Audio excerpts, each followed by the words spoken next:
एक ताबीज वाला गांव गांव बस्ती बस्ती शहर कस्बों में घूम घूम कर ताबीज बेचता।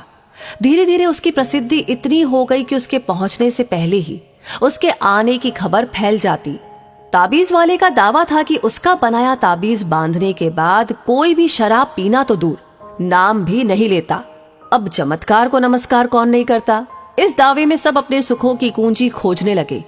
सुख को जीने की परिकल्पना ही कभी कभी थोड़ा बहुत दुख हर लेती है। अमीर गरीब का कोई भेद नहीं होता। ताबीज पाने के लिए औरतों का हुजूम लगा रहता।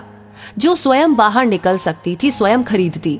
जिनको चार दीवारी से बाहर जाने की अनुमति नहीं थी वो चोरी छिपे किसी सखी सहेली, ननद, भाभी, बहन आदि से मंगवाती। कोई कोई तो सबसे छिपाकर खरीदती तो कोई सबके सामने।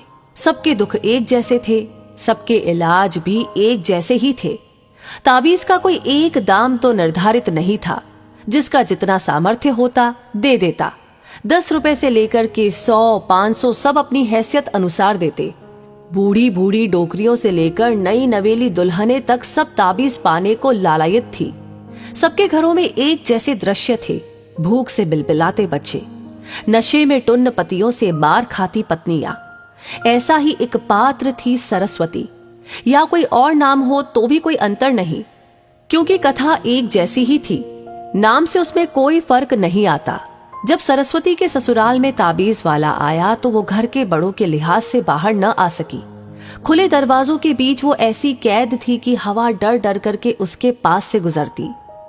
देव संयोग था कि जब सरस्वती मायके आई हुई थी तो ताबीज वाले का भी उसके गांव में आना हुआ।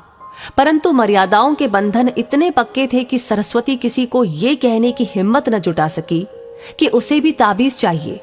उहापोह में रात हो गई। वो रात भर सोचती रही, अभी नहीं तो कभी नहीं, ये अवसर नहीं चूकना उसे। सुबह मुंह अंधेरे उठकर कुछ मुड़े तुड़े नोट ब्लाउज में रखे, एक पानी का लोटा लिया हाथ में और बिना कोई पदचाप की ध्वनि किए घर से निकल आई। जिस तरफ गांव से बाहर ताबीज वाले ने अपना तंबू लगाया था सिर पर पांव रखे आ गई। परंतु हाय री किस्मत, ताबीज वाला तो जा चुका था। सूरज किसी अंधेरी खोह से बेरौनक सा निकल रहा था। इस कहानी के बारे में आपकी क्या राय है हमें जरूर बताएं। और अगर वीडियो अच्छी लगी हो तो इसे शेयर जरूर करें। और साथ ही साथ हमेशा ऐसे वीडियोस आपको मिलते रहे उसके लिए हमारे पेज को फॉलो करना ना भूलें। धन्यवाद।